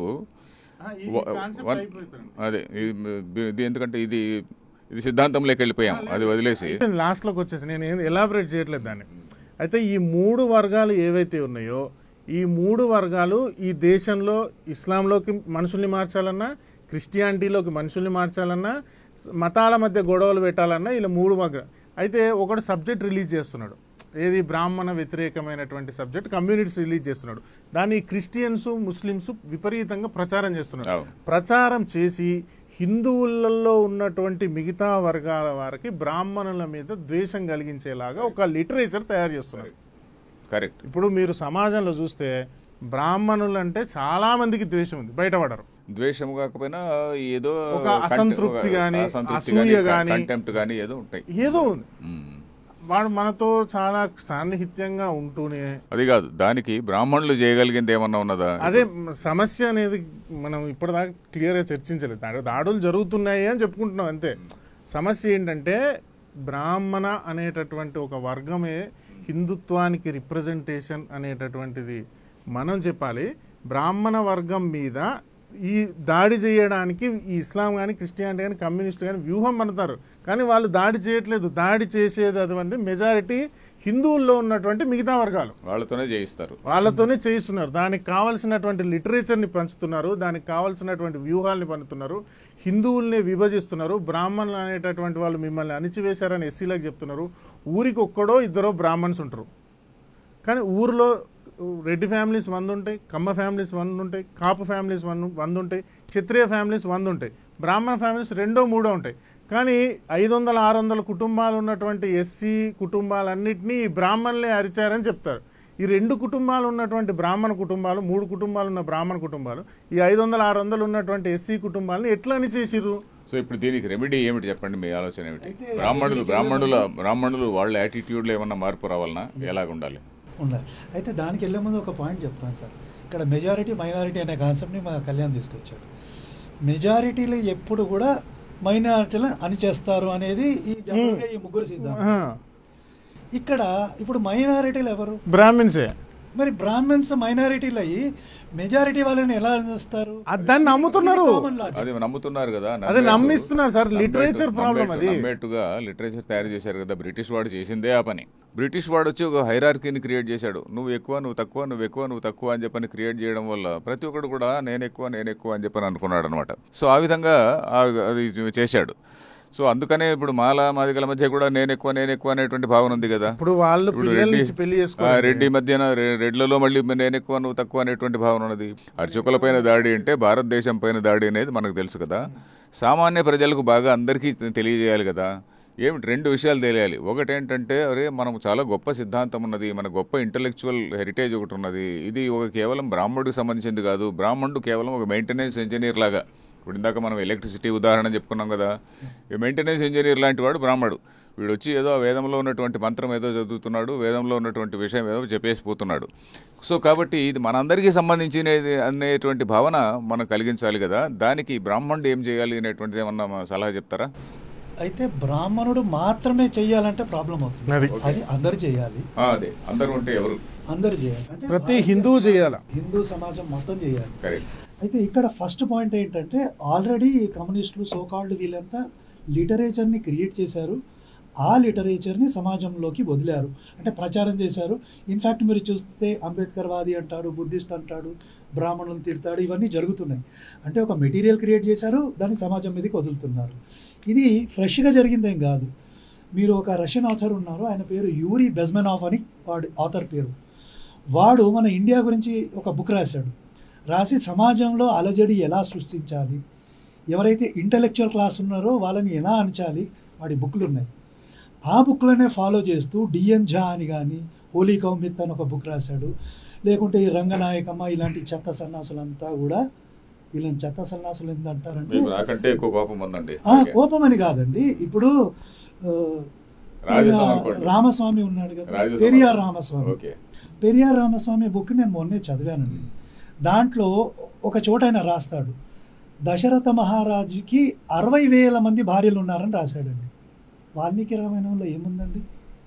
3 ప్రధానమైన పత్నులు ఉన్నారు, ఉపపత్నులు ఒక 350 అని రాశారు. 300. అంటే ఈ పెరియార్ రామస్వామి అనే ఆయన బుక్ రాశాడు, బేసిక్ వాల్మీకి రామాయణం కూడా చదవకుండా రాశాడు అనమాట. మరి వీళ్ళని ఏమనాలండి నేను? 60,000 మంది భార్యలు ఉన్నారు అంటే దశరథుడు గ్రేటే కదా. అంటే రోజుకొక భార్యను పెళ్లి చేసుకున్న 60,000 రోజులు బతికిండు కదా. పాయింట్ అది కాదు కదా, పాయింట్ అది కాదు. నేనేమంటున్నానంటే లిటరేచర్ క్రియేట్ చేశారు అని చెప్పిన మాట వచ్చింది కదా. లిటరేచర్ ఇప్పుడు మనం కౌంటర్ లిటరేచర్ ఎవరు ప్రొడ్యూస్ చేయాలి? ఎగ్జాక్ట్లీ. సో మన ఫస్ట్ టార్గెట్ ఏముండాలంటే కౌంటర్ లిటరేచర్ మనం క్రియేట్ చేయాలి. మనకు తెలుగులో ఒక సామెత ఉంది కదా, ఒక లైన్ ను చిన్నగా చేయాలంటే పెద్ద లైన్ గీయాలి అని. వాడి లిటరేచర్ను మనం అడ్డుకోవాలంటే మనం లిటరేచర్ ప్రొడ్యూస్ చేయాలి. అది అందరూ చేసే స్థితికి మనం అందరినీ సెన్సిటైజ్ చేయాలి. అయితే వాళ్లకు మనకున్న తేడా ఒకటి చెప్తా. పెరియార్ రామస్వామిని కోట్ చేశాను కదా, ఆయన కోట్ చేసింది అంటే నోటికి వచ్చింది రాసుకుంటాను. మనం నోటికి వచ్చింది రాయం, ఉన్నది రాస్తే చాలు, ఉన్నది చెప్తే చాలు. ఇప్పుడు ఫర్ ఎగ్జాంపుల్ అంబేద్కర్ని వీళ్ళు కోట్ చేస్తారు. అంబేద్కర్ ఏం చెప్పాడు? నేను వాల్యూమ్ 1 పేజ్ 16 చదువుతున్నాను. అంబేద్కర్ రాసింది, one thing I want to impress upon you is that Manu did not give the law of cost. Correct. అంటే వర్ణం అనేది మనువు క్రియేట్ చేయలేదు అని అంబేద్కర్ రాశాడు. So he could not do cost అంటే ఈ సందర్భంలో అంబేద్కర్ ఏం చెప్తున్నారు? వర్ణం గురించి మాట్లాడుతున్నారు. వర్ణ ఎగ్జిస్టెడ్ లాంగ్ బిఫోర్ మను. అంటే మను కంటే ముందే వర్ణ సిస్టమ్ ఉంది. He was up holder. మరి ఈ నిజాన్ని ప్రజలకు తీసుకుపోకుంటే ఎలా తెలుస్తుంది? ఇంకోటి చెప్తాను, వర్ణం వేరు కులం వేరు అని అంబేద్కర్ రాశాడు. ఖచ్చితంగా రాశాడు. వర్ణ సిస్టమ్ కరప్ట్ అయ్యి కులం వచ్చింది. అంటే కులాన్ని ఎవరు క్రియేట్ చేయలేదు. కానీ ఈ అంబేద్కర్ వాదులు, సోకాల్డ్ అంబేద్కర్ వాదులు అంబేద్కర్ని అడ్డం పెట్టుకొని మాట్లాడుతున్నారంటే కనీసం అంబేద్కర్ రాసిన బుక్లన్నా చదివారా ఇల్లు? మనం వాళ్ళు అన్నట్టున్నా కానీ మనం కౌంటర్ లిటరేచర్ ప్రొడ్యూస్ చేయాలి కదా అంటున్నా. ఎగ్జాక్ట్లీ. అంబేద్కర్ని కోట్ చేస్తే సరిపోయింది కదా. మీరు మీ స్థాయిలో చేస్తున్నారు, మీరు ఒక ఛానల్ పెట్టుకొని మీరు చేస్తున్నారు, వీరి ఛానల్ వీరు వేసుకొని వారు చేస్తున్నారు. ఇంకా చాలామంది చదువు విద్యావంతులైనటువంటి చాలామంది హిందువులు హిందూ ధర్మాన్ని కొంచెం తెలుసుకొని ఇదిగో ఇట్లాంటి పుస్తకాలు కూడా చదివి ఇప్పుడు ఈ డయలెక్టిక్ సంబంధించినటువంటి పుస్తకాలు కొన్ని చదువుకొని మనము చాలామంది ఇంకా వీటిని క్రియేట్ చేయాల్సింది ఉన్నది అని నా అభిప్రాయము. బ్రాహ్మణుల్లో కూడా ఏమన్నా ఒక ఇది రావాలన్నా, ఒక యాటిట్యూడినల్ చేంజ్ రావాలన్నా? బ్రాహ్మణులలో యాటిట్యూడ్ ఎప్పుడు వస్తుంది అంటే మొత్తం హిందూ సమాజం వాళ్ళ వెనుక నిలబడి మేము మీతో ఉన్నాము అని ఖచ్చితంగా చెప్పాలి ఫస్ట్. వీళ్ళ సైడ్ నుంచి కూడా కొంచెం ఉండాలి కదండి. కులం అనేది వంశం అండి. యాక్చువల్గా మన పూర్వీకులు కులం అనే ప్రతి చోట వాడింది వంశం. రఘుకులాన్వయ రత్నదీపం అంటే రఘువంశానికి చెందినటువంటి కులం అనేది అసలు అది మనకు సంబంధించింది కాదు. క్యాస్ట్ వేరు, కులం వేరు, జాతి వేరు, వర్ణం వేరు. ఒకవేళ మనం ప్రొఫెషనల్ గ్రూప్ అని తీసుకున్నా కూడా అది మనం క్రియేట్ చేసింది కాదు, సమాజం ఈ అవసరాన్ని బట్టి ఏర్పడింది. ప్లస్ ఇంకోటి, మన సనాతన ధర్మం అనేది ప్యాసివ్ అయిపోయింది, ప్రొపగేషన్ లేదు. అది మిషనరీ లాగా కావాలి ఈరోజు. అది చేయాల్సింది ఫస్ట్ ఏంటంటే బ్రాహ్మణుడు. కరెక్ట్. సో అది చేస్తే అంటే అది చేస్తే ఒకటి బాగుంటుంది, కానీ వీళ్ళకి ఆల్రెడీ కారం పెట్టింది ఈ ముగ్గురికి. బట్ మిషనరీ అయితేనే అది సమాజంలో. అంటే మిషనరీస్కి ఇప్పుడు ఫర్ ఎగ్జాంపుల్ ఉదాహరణకి క్రిస్టియానిటీ తీసుకోండి. రోమ్ నుంచి వాళ్ళకు హైరార్కీ ఉన్నది. బ్రాహ్మణుడికి ఏం హైరార్కీ ఉంది? వీడి పైన ఎవరూ లేదు, ఏం హైరార్కీ లేదు. వీడికి 10 రూపాయలు పైనుంచి వచ్చేది ఏం లేదు. ఆ ఇంకొకటికి రోమ్ నుంచి డబ్బులు వస్తాయి, ఇంకేదో కంట్రీస్ నుంచి డబ్బులు వస్తాయి. ఈ బ్రాహ్మణుడికి ఎక్కడి నుంచి ఏమీ రాదు. సో కనీసం ఇంటలెక్చువల్ సపోర్ట్ అయినా వీడికి ఉండాలి అంటే ఎవరో సమ్ పీఠాలు కానీ ఇవన్నీ చేయాలి. పీఠాలు కూడా ఏమిటి, నా పీఠం వేరే నీ పీఠం వేరే అనే ధోరణిలో ఉంటుంది. నేనేమనుకుంటున్నా అంటే వీటన్నిటికీ అతీతంగా కొన్ని ఆర్గనైజేషన్స్ ఉన్నాయి. ఉదాహరణకి విశ్వ హిందూ పరిషత్ ఉన్నది. వీళ్ళు హిందూ సమాజానికి లీడర్షిప్ తీసుకోవాలి. ఎందుకంటే హిందూ సమాజానికి లీడర్షిప్ లేదు ఇప్పుడు. హిందూ సమాజానికి లీడర్షిప్ లేని సమయంలో ఎవడు లీడర్షిప్ తీసుకుంటే వాడే లీడరు. ఇప్పుడు మీరు ఒక ఛానల్ పెట్టారు, మీరే మీ పరిధిలో మీరు ఒక లీడరు, వీరి పరిధిలో ఈయన ఒక లీడరు. సో కాబట్టి ఈ సంస్థలు ఇవి కూడా చిన్న చిన్న సంస్థలే కదా వాళ్ళతో పోలిస్తే, విహెచ్పి లాంటి దాంతో. సో వాళ్ళు ఇట్లాంటి కార్యక్రమాలని టేకప్ చేయాలి. ఇప్పుడు ఈ మన హెరిటేజ్ ఏదైతే ఉన్నదో ఇది అందరికీ సంబంధించింది అనేటువంటి విషయాన్ని మాటిమాటికి చెప్తుండాలి. అది నా అభిప్రాయం అండి. ఇంకోటి మీరు చెప్పినట్టుగా ఫైనాన్సెస్ కూడా ఒక టీం ఫామ్ అవ్వాలి. అంటే ఒక ఇంటెలెక్చువల్ టీం ఉండాలి, ఆ టీంని సపోర్ట్ చేయడానికి ఫైనాన్సెస్ ఉండాలి. ఇదే కాదండి, ఈ దాడులన్నీ జరుగుతున్నాయి కాబట్టి ఒక లీగల్ టీం కూడా.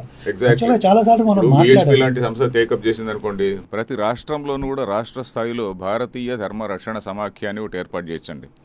రాష్ట్ర స్థాయిలో చేయొచ్చు. నేను భారతీయ ధర్మం అని ఎందుకు అంటున్నానంటే not only Hinduism but Buddhism, Jainism and also Sikhism. ఇవన్నీ ప్రాక్టికల్ గా వర్కౌట్ అవ్వదు. కానీ పొలిటికల్ పవర్ లేనిది, ఫైనాన్షియల్ పవర్ లేనిది ఏ జాతి నిలబడదండి, ఏ జాతి నిలబడదు. ఇవన్నీ ఇప్పుడు లీగల్ టీంలు, పరిరక్షణలు, వాళ్ళ కమిటీలు ఇవన్నీ పనికిరాని. ఇప్పుడు ఏం చేయలేవు అవి కూడా. వాడు ఇప్పుడు మొన్న ఏమైంది, పోలీస్ కేసు అయింది పిఠాపురంలో, పూజారి మీద, కాకినాడలో పూజారి మీద దాడి చేస్తే పోలీస్ కేసు అయింది. ఆ పూజారితోనే వెనక్కి తీపిచ్చేసారు. అదే పొలిటికల్ పవర్ గురించి చెప్పండి మీరు. ఎలా పొలిటికల్ పవర్? ఇప్పుడు మాక్సిమం బ్రాహ్మణ్స్ అంతా ఇంటలెక్చువల్సే ఉంటారండి. వీళ్ళందరూ అన్ని డిపార్ట్మెంట్స్ లో ఉండరు. వీళ్ళు కనీసం ఆ బ్యూరోక్రసీలో అయినా కూడా, బ్యూరోక్రసీలో కానీ పొలిటికల్ గానే అయినా కొంత ఒక బలమైనటువంటి వర్గంగా మా వాళ్ళ మీద ఇట్లా దాడి జరిగితే ఖచ్చితంగా దీని మీద ప్రభుత్వాలకు తగిన బుద్ధి చెప్తాం అనేటటువంటి ఒక రెవల్యూషన్ అన్న తీసుకురావాలి. వీళ్ళలో అయినటువంటి పొలిటికల్ లీడర్స్ ని ఎంకరేజ్ చేయాలి. సో బ్రాహ్మణుల్లో ఏపీలో అసలు ఒక్కడు కూడా ఏ పార్టీ ఇచ్చిందని బ్రాహ్మణ్స్ కి? కోన రఘుపతి ఉన్నాడు, ఆయన బ్రాహ్మణుల్లోనే చైతన్యం రావాలంటారు మీరు? 100%. పొలిటికల్ పవర్, ఫైనాన్షియల్ పవర్ లేని జాతి నిలబడదండి. పొలిటికల్ పవర్ లేకపోయినా నోటి పవర్ అన్నా ఉండాలి. నోటి పవర్ ఉంటే పొలిటికల్ పవర్ వస్తుంది. అదే నోటి పవర్ తోనే వస్తుంది. నోటి పవర్ తోనే కదా పొలిటికల్ పవర్ వచ్చేది. కరెక్ట్. ఈ రెండు లేని ఏ జాతి నిలబడదు. బ్రాహ్మణ్స్ అనే కాదు, హిందువులు అనే కాదు. ఇప్పుడు మీరు చెప్పిన దాన్ని బట్టి బ్రాహ్మణుల్లో రెండు కేటగిరీస్ ఉన్నాయి. ఒకటి ఫీల్డ్ లెవెల్లో గ్రామాలకు వెళ్ళి పూజలు అర్చనలు చేయించేవాళ్ళు, పెళ్లి చేయించేవాళ్ళు ఒకరు. ఇంకొకటి మామూలుగా ఆఫీసుల్లో కూర్చొని ఇంకేదో పని చేసుకుంటూ ఉండేటువంటి వాళ్ళు. సో వీళ్ళిద్దరి మధ్యన కూడా కోఆర్డినేషన్ ఉండాలి. అది కూడా కరెక్టే. అది మీరు చెప్పింది చాలా ఇంపార్టెంట్ పాయింట్. ఎందుకంటే ఇప్పుడు ఎక్కడో ఒక లాయర్ ఉంటాడు, ఇంకెవరో ఒక ఐఏఎస్ ఆఫీసర్ ఉంటాడు. అంటే డ్యూటీ నిర్వహణలో ఒక లిమిట్ దాటి పోలేడు అనుకోండి. డ్యూటీ నిర్వహణ సంగతి పక్కన పెడితే అతను ఒక వ్యక్తిగా, ఒక బ్రాహ్మణుడిగా, ఒక ఇంటలెక్చువల్గా వాడు దాన్ని స్పందించాల్సిన అవసరం ఉంది. మన సిద్ధాంతాన్ని తెలుసుకోవాల్సిన అవసరం ఉన్నది. ఎందుకంటే ఒక పురోహితుడు సంస్కృతం చదువుకోలేడు. అదే కూడా అడ్వకేటో ఇంకొకరు some other educated person, he has got greater opportunity. కాబట్టి వీళ్ళందరూ కూడా నిలబడాలి. వీళ్ళే కాకుండా వీళ్ళు మిగతా సమాజం గురించి వీళ్ళు కూడా మిగతా సమాజాన్ని యునైట్ చేయడానికి చదువుకున్నటువంటి బ్రాహ్మణులు చాలా ప్రయత్నం చేయాలి అని కూడా నేను అంటుంటా. అయితే ఒకటి యాడ్ చేస్తాను సార్. ఇప్పుడు ఒక ముస్లిం ఇంకో ముస్లింకి హెల్ప్ చేస్తాడు, irrespective of who is. Even ఖురాన్లోనే ఉంటుంది, ఇంకో ముస్లింని చంపొద్దు, ఇంకో విశ్వాసాన్ని చంపొద్దు. కావాలంటే క్రిస్టియన్లను చంపేయని ఉంటుంది, వేరే వాళ్ళని వేసుకోవచ్చు. అయితే వాళ్ళలో అంత యూనిటీ ఉంది. ఇప్పుడు మన సమాజంలో బ్రాహ్మణులే కాదు, ఓవరాల్గా హిందువులు అనుకుందాం, హిందువుల్లో లేదు. ప్రతి పోస్ట్లో ఉన్నారుగా, పోలీస్ స్టేషన్లలో వర్క్ చేస్తున్నారు, బ్యూరోక్రసీలో ఉన్నారు, పొలిటిక్స్లో ఉన్నారు. ఒక హిందూ వస్తే నేను హిందూకి సాయం చేయాలి అనే కనీసమైన కాన్సెప్ట్ ఎందుకు రాదు మనలో? అది కొంచెం కష్టం లేండి. ఎందుకంటే అఫీషియల్ ఇది చార్ట్, డ్యూటీ చార్ట్ ఒకటి ఉంటుంది. ఒక అఫీషియల్ లిమిట్ దాటి వాళ్ళు పోలేరు. అఫీషియల్ లిమిట్ పరిధిలోకి వస్తే చేయగలం, కానీ అఫీషియల్ లిమిట్ దాటి నేను చేస్తాననేటువంటిది కొంతమంది సిగ్గు లేకుండా చేస్తారు, కొంతమంది చేయలేరు. That is the point. So problem అంతా ఏమవుతుందంటే మనకేదో అహం అడ్డొస్తుంది, లేదు కానీ వేరే మతాలలో అది లేదు.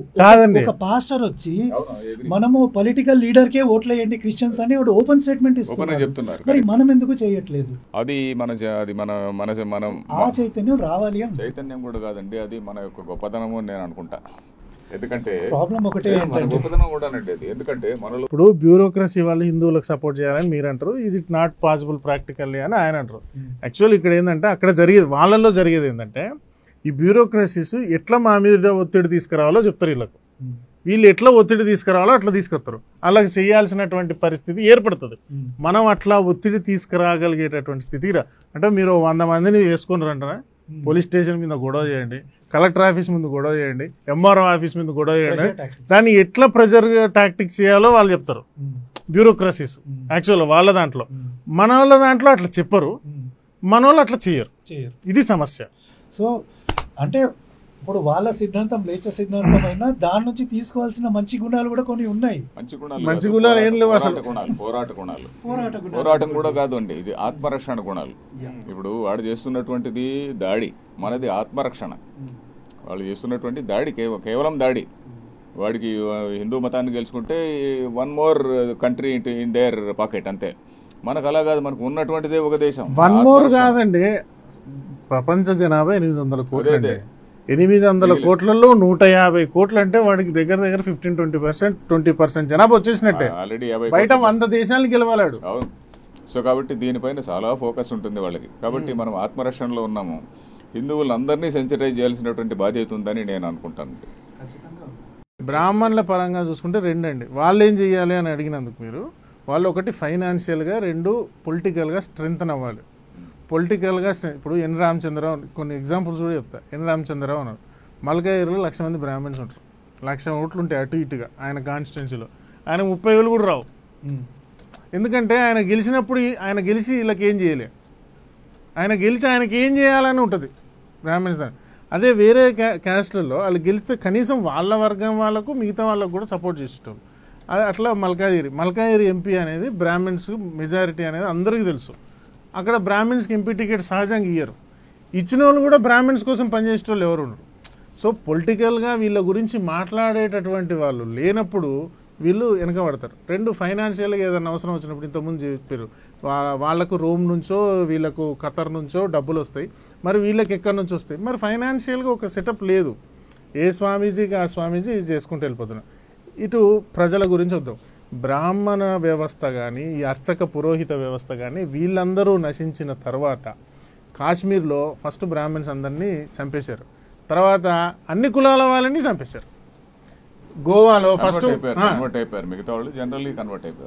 చంపేశారండి. అంటే ఒక 1000 మందిలో ఒక 200 మందిని చంపేస్తే మిగతా 800 మంది మతం మారుతారు.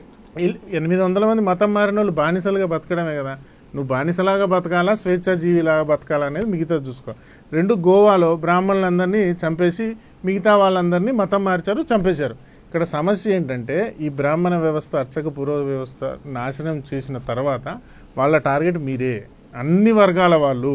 ఈ బ్రాహ్మణ వ్యవస్థ అనేది హిందూ వ్యవస్థకు పునాది లాంటిది. ఇప్పటికీ నువ్వు హిందుత్వాన్ని రిప్రజెంట్ చేయాలి అంటే బ్రాహ్మణుల ఫోటోలనే రిప్రజెంట్ చేస్తారు.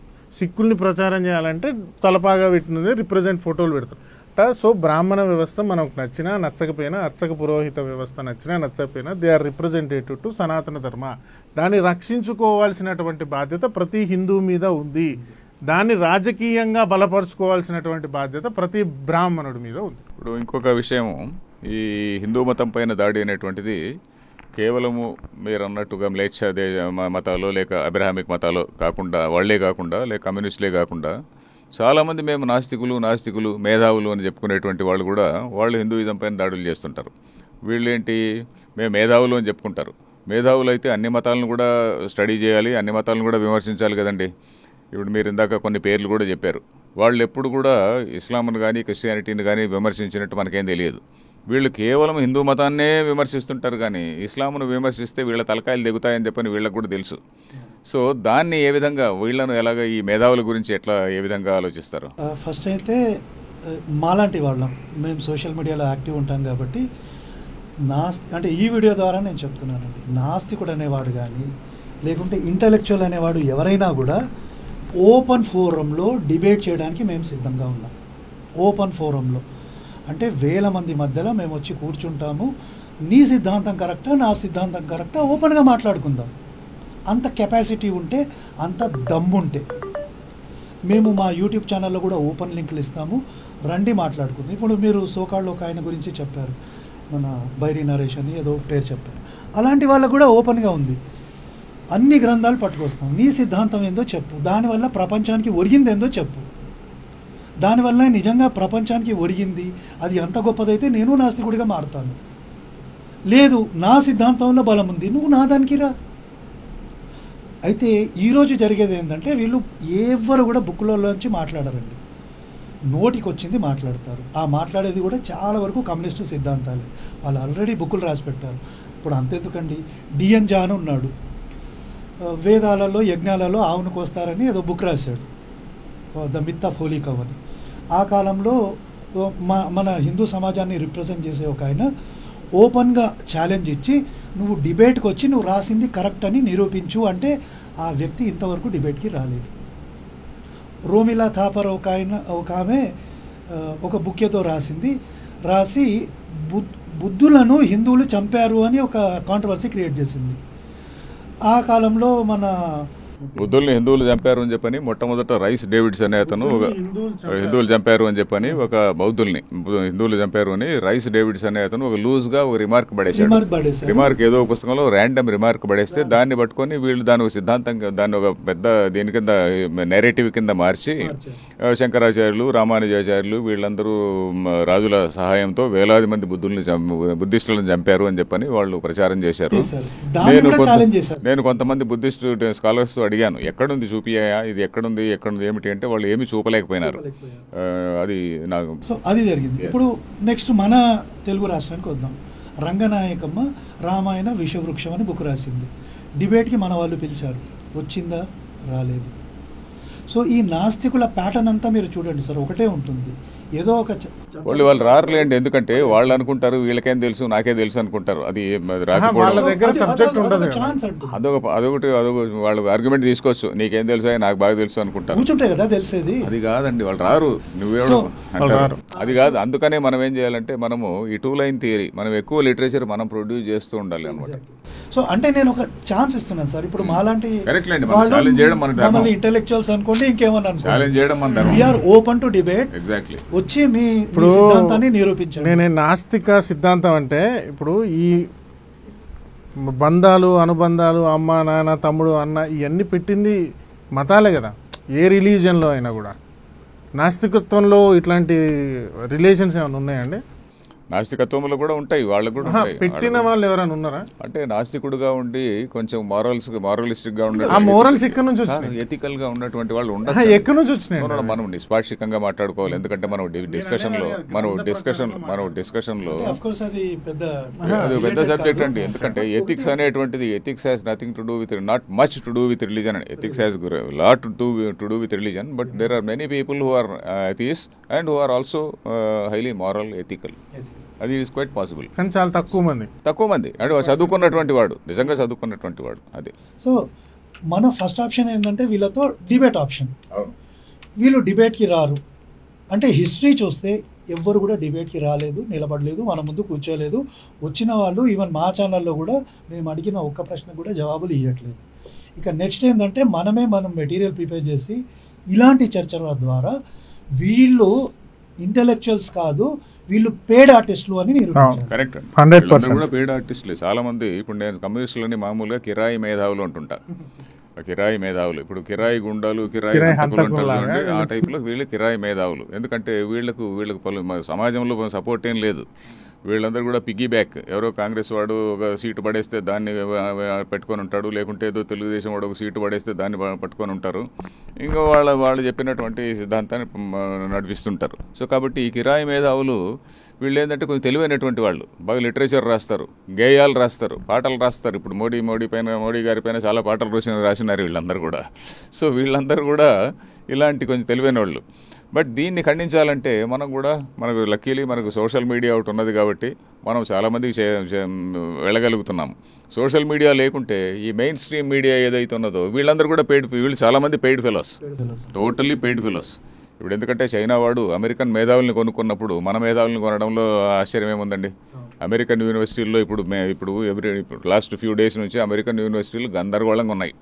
వాళ్ళందరూ కూడా గాజా దీని గురించి పెద్ద గందరగోళం నడుస్తుంది. చక్కగా సిలికాన్ వ్యాలీ దాంట్లో కేసెస్ వేస్తున్నారు. అది సెపరేట్ క్యాస్ట్ లా కేసు వేశారు. అదే చైనా వాడు అమెరికన్ సొసైటీని డిస్ట్రాయ్ చేయడానికి వాడు చాలా రకరకాలుగా బ్రహ్మాండంగా ప్రాపర్ మీడియా ఛానళ్ళకి వాళ్ళందరికీ కూడా కొంచెం తెలివి వస్తున్నది. కానీ బట్ స్టిల్ వాడు మన భారతదేశంలో జోక్యం చేసుకొని భారతదేశంలో ఉన్నటువంటి మీడియాని ఇన్ఫ్లుయెన్స్ చేస్తూ చైనా వాడు ఇన్ఫ్లుయెన్స్ చేస్తాడు, వెస్టర్న్ అబ్రహామిక్ రిలీజియన్స్ ఇన్ఫ్లుయెన్స్ చేస్తుంటారు. మన అదృష్టం సోషల్ మీడియా, మన అదృష్టం మన పొలిటీషియన్స్ అండి. వీళ్ళు అవినీతి చేయడం వల్ల వాడు 100 కోట్లు ఇస్తే 90 కోట్లు తినేసి 10 కోట్లే ఖర్చు పెడుతున్నాడు కాబట్టి జరగట్లేదు. కానీ నిజంగా వాడు 100 కోట్లు ఖర్చు పెడితే చాలా దారుణంగా ఉంటుంది. అది కూడా కరెక్టేనండి. బహుశా ఆ రిలీజియస్ నెట్వర్క్ కూడా అలా ఉందేమో మనకు తెలియదు. సో థ్యాంక్ యూ అండి. ఇప్పుడు ఇంతవరకు అనేక విషయాలు ప్రస్తావించాం. ఇంకేమైనా ఇంపార్టెంట్గా మీరు చెప్పదలుచుకుంటే చెప్పండి, మీరు కానీ వీరు కానీ. ఇప్పుడు చర్చ బ్రాహ్మణుల మీద జరిగేటటువంటి దాడి కాబట్టి బ్రాహ్మణ వ్యవస్థని దాడి అనేది ప్రతి హిందూ మీద జరిగినటువంటి దాడిగా భావించాలి. ఎందుకంటే అర్చక పురోహిత వ్యవస్థ అనేది నాశనం అయిపోతే మన దేవాలయానికి సంబంధించి దానికి అనుబంధం ఉన్నటువంటి ప్రతి వ్యవస్థ నాశనం అయిపోతుంది. కుండల దగ్గర నుంచి, పూల దగ్గర నుంచి ఎన్నో లక్షల కోట్ల మంది పండుగలప్పుడు కొన్ని లక్షల కోట్ల వ్యాపారాలు జరుగుతాయి భారతదేశంలో. అది ప్రతి ఒక్కరికి ఉపయోగపడుతుంది. సో ఆ వ్యవస్థని నాశనం చేసేసి ఇన్ని కోట్ల మందిని పరోక్షంగా నాశనం చేయాలని కుట్ర పన్నుతున్నటువంటి ఈ వ్యవస్థల మీద ప్రతి హిందూ అప్రమత్తంగా ఉండి ఈ క్రిస్టియన్, ఇస్లాం, తర్వాత కమ్యూనిస్టులు వదిలేటటువంటి లిటరేచర్లను చూసి బ్రాహ్మణులు ఏదో పూర్వం మా మీద ఏదో దాడి చేసేశారు అనేటటువంటి ఒక అభద్రతా భావం, ఒక అపోహల్లో నుంచి బయటపడండి. వాస్తవానికి చరిత్రలో అట్లాంటి సంఘటనలు ఏమీ లేవు. ఈ ఇస్లాం, క్రిస్టియన్లు వచ్చిన తర్వాతనే భారతదేశంలో హిందువుల మీద జరిగిన దాడులు తప్ప బ్రాహ్మణులు ఎక్కడా వివక్ష కానీ తర్వాత ఈ రకమైనటువంటి దుర్మార్గాలు కానీ చేయలేదు. ఇదంతా ఒక లిటరేచర్ జనాలలో పంపించి జనాల్ని తప్పుదోవ పట్టించేటటువంటి వ్యవస్థ. దీని మీద ప్రతి ఒక్కరు అవగాహన తెచ్చుకోండి, వాళ్ళ యొక్క మాయలో పడకండి. రెండు, ఈ తర్వాత ఈ ఇంతకుముందు మనం చెప్పుకున్నాం నాస్తికులని హేతువాదులు అంటారు, తర్వాత బహుజనులు అంటారు. ఇట్లా ఒక్కొక్కడు ఒక్కో ముసుగేసుకుంటాడు. కానీ ఆ ముసుగు యొక్క ప్రతి అర్థం, ప్రతి ముసుగు యొక్క పరమార్థము హిందుత్వాన్ని నాశనం చేయడమే. సో వాళ్ళ నిజం అంటే అబద్ధం అనేది ఎంత దూరం ప్రచారం చేస్తుంది అంటే, నిజము అనేటటువంటిది వెలగనంత వరకు, అబద్ధం అనేది ఒక చీకట్లాగా మనం అనుకుంటే నిజం అనేటటువంటి దీపాన్ని వెలిగించినంత వరకు ఈ అబద్ధము ప్రపంచం అంతా పాకిస్తుంది. కానీ ఒక్క దీపం కనుక వెలిగిస్తే ఆ అబద్ధం ఎట్లా మాయమైపోతుందో, ఆ చీకటి ఎట్లా మాయమైపోతుందో అట్లా అబద్ధాలు కూడా నాశనం అయిపోతాయి. కొంతమంది ఇంటలెక్చువల్స్ కానీ దీని గురించి ఆలోచించేటటువంటి వాళ్ళు కానీ నిజాల్ని చెప్తే చాలు. భారతదేశం చరిత్రలో ఉన్నటువంటి నిజాల్ని, సమాజంలో ఉన్నటువంటి నిజాల్ని చెప్తే వీళ్ళు ఈ నాస్తిక హేతువాద కమ్యూనిస్టు ముసుగుల్లో హిందుత్వాన్ని నాశనం చేయాలనుకునేటటువంటి వాళ్ళ యొక్క కుట్రలు కుతంత్రాల్ని నిజాల ద్వారానే పోగొట్టగలము. వాళ్ళు కూడా సిగ్గుపడతారని సిగ్గే ఉండదు అండాలకు. వాళ్ళకి సిగ్గుంటదని అయితే మనం అనుకోక్కర్లేదు. వాళ్ళు దులిపేసుకొని వెళ్ళిపోతారు. ఇప్పుడు రంగనాయకమ్మ క్లియర్ ఎగ్జాంపుల్. ఆయన రమ్మనండి డిబేట్కి రాదు. సో చర్చలకు వాళ్ళు రారు, ఎందుకంటే వాళ్ళకి జ్ఞానం లేదు. సో మనం నిజాన్ని ప్రచారం చేద్దాము, మన యొక్క నిజమైన చరిత్రను ప్రచారం చేద్దాం, వాస్తవాన్ని. సో భాస్కర్ రాజు గారు మీరు చివరిగా చెప్పేది ఏమన్నా? ఫస్ట్ నేను హిందూ సమాజానికి ఇచ్చేది అంటే ఇది కేవలం బ్రాహ్మణులకు కాదు. బికాస్ బ్రాహ్మణత్వం అంటే నాలెడ్జ్. సో నాలెడ్జ్ కలిగిన ప్రతి హిందువు కూడా బ్రాహ్మణుడే. సో అందరము మనం ఫస్ట్ ఏకం కావాలి.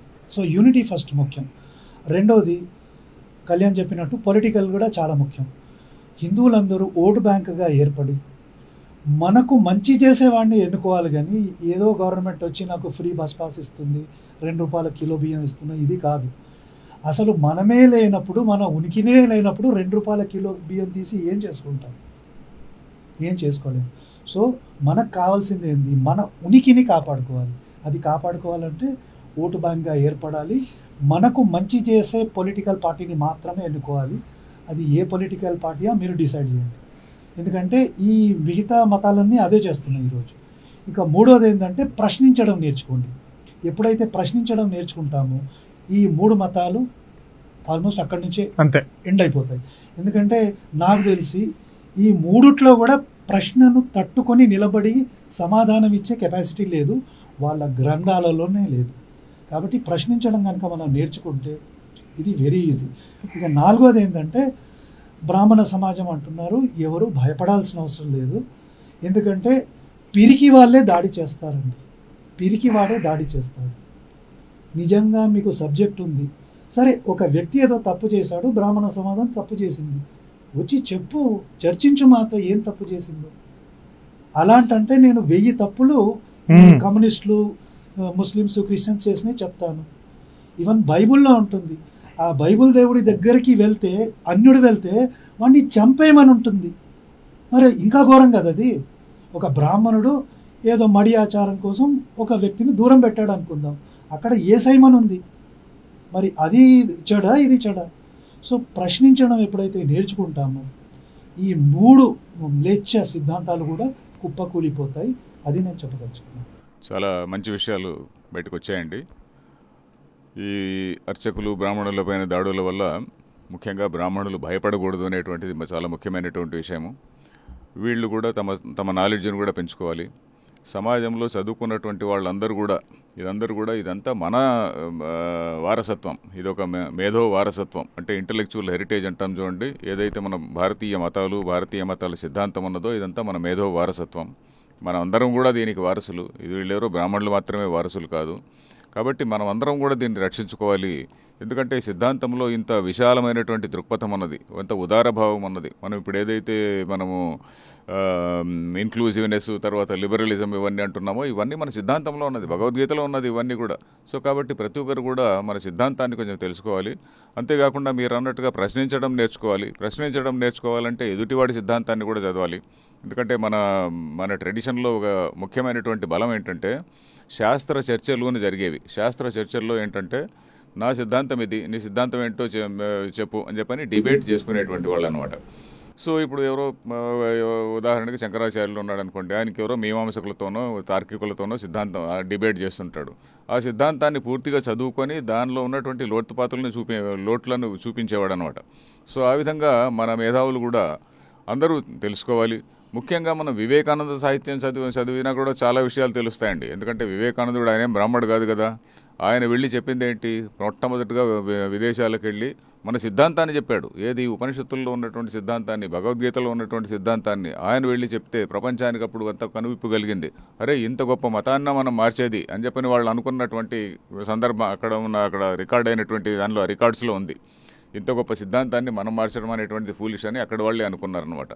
బట్ అయినా కూడా చర్చ అనే దానికి వాడి అజెండా వాళ్ళకు ఉంటుంది. కాబట్టి మనము ఇప్పుడు ఒక మేధోపరమైనటువంటి దాడిని ఎదుర్కొంటున్నాము. కాబట్టి మనము బాగా ఇంటలెక్చువల్గా కూడా ఎదగాలి, ప్రచారం చేయాలి. భయపడకూడదు. అందరినీ బ్రాహ్మణులు కూడా అందరినీ కలుపుకొని వెళ్ళేట్టుగా ఉండాలి అని నేను చెప్తూ. అయితే ఒక్క పాయింట్ మీకు యాడ్ చేస్తాను. చెప్పండి. సీతారాం గోయల్ గారు తన బుక్లో ఒక మంచి మాట చెప్తారు. ఈరోజు సైద్ధాంతికమైన దాడి మనం చేయకుంటే రేపొద్దున కత్తులు పట్టుకొని యుద్ధం చేయాల్సి వస్తుంది. అవును, కరెక్ట్ అండి. సో ప్రశ్నించడం అనేది ఎంత ఇంపార్టెంటో ఆయన మాట బట్టి. ఇన్ఫ్యాక్ట్ ప్రశ్నించడం అనేటువంటిది నేను ఇటీవల మళ్ళీ సత్యార్థ ప్రకాశ్ చదివాను, దయానంద సరస్వతి. ఇప్పుడు 10వ శతాబ్దం నుంచి మనపైన ఇన్ని దాడులు జరుగుతున్నా కూడా ఒక ఇండియన్ మేధావి కూడా ఎదుటి మతాలపైన, వేరే మతాలపైన వాళ్ళని పూర్వపక్షం చేసి దానిలో చర్చించలేదు. మొట్టమొదటిగా వాటిని గురించి చర్చించి ఒక పుస్తక రూపంలో రాసి చర్చించినటువంటి వాడు మహర్షి దయానంద, ఆర్య సమాజి వాడు. అంతవరకు మనకి ఇంతమంది పండితులు ఉన్నారు, ఇంతమంది శాస్త్ర ట్రెడిషన్స్ ఉన్నాయి, స్కూల్స్ ఉన్నాయి. వాళ్ళు కనీసం ఇస్లాంను కానీ క్రిస్టియానిటీని కానీ స్టడీ చేసినట్టు రికార్డ్ ఎక్కడ లేదు. సత్యార్థ ప్రకాశంలో మాత్రం ఆయన చాప్టర్ నెంబర్ 11 and 12 ఏదో 13 and 14 ఆ చాప్టర్స్లో వాళ్ళు క్రిస్టియానిటీని, ఇస్లాంను కూడా రెండింటిని కూడా పూర్వపక్షం చేసి వాటిని కంప్లీట్గా ఇస్లాంలో వాళ్ళు ఏవే ఉన్నాయి, రకరకాలైనటువంటి దారుణమైనటువంటి ప్రావిజన్స్, అలాగే క్రిస్టియానిటీలో ఉన్నటువంటి దారుణమైనటువంటి ప్రావిజన్స్ అవన్నీ కూడా మొట్టమొదటిసారిగా రాశాడు. సో ఆ విధంగా మనము దాన్ని చదవాల్సిన అవసరం చాలా ఉందండి. చదివినప్పుడే మనం సైద్ధాంతిక పోరాటం చేసినప్పుడే రేపు పొద్దున్నే కత్తుల పోరాటాన్ని ఆపగలము. సైద్ధాంతిక పోరాటం చేయకుంటే కత్తుల పోరాటాన్ని ఆపలేము. ఆ కత్తుల పోరాటంలో అది ఎలా ఉంటుందంటే మన వాళ్ళే మనపైకి వస్తారు. కత్తుల పోరాటంలో మొట్టమొదట ఎప్పుడైతే బ్రాహ్మణుడు అనేటువంటి ఎలిమినేట్ అవుతాడో, ఆ తమిళనాడులో చెప్పినట్టుగా వీళ్ళు బ్రాహ్మణులు 3% ఉన్నారు, మనం కూడా వాళ్ళందరినీ కూడా ఎలిమినేట్ చేసేస్తే మనలో ఒకవేళ 3% పోయినా కూడా ఇంకా 94% మనం ఉంటాం కదా అని చెప్పని ఆయన ఎవరో ఒక క్యాల్కులేషన్ కూడా ఇచ్చాడు. సో ఆ విధంగా కత్తుల దాడిలో మనం అది కుదరదు. కత్తుల దాడిలో మనం ఎదుర్కోవడం అనేటువంటిది కుదరదు. కాబట్టి కత్తుల దాడిని మనం తగ్గించుకోవాలంటే సైద్ధాంతిక దాడి చేసి తీరాలి అని చెప్పని, దాడి కాకపోయినా అవేర్నెస్ మనం పెంచుకోవాలి, ప్రశ్నించాలి. అది ఈ విధంగా మనం మనకు వచ్చినటువంటి ముఖ్యమైనటువంటి విషయాలండి. కాబట్టి మన బ్రాహ్మణులు, అర్చకులు అందరూ కూడా, అంతేకాకుండా హిందూ సమాజం అంతా కూడా ఇది అందరి యొక్క కలెక్టివ్ బాధ్యత అనేటువంటి విషయాన్ని తెలుసుకోవాలని చెప్తూ ఇంతటితో ఈ చర్చను ముగిస్తున్నాం. నమస్తే.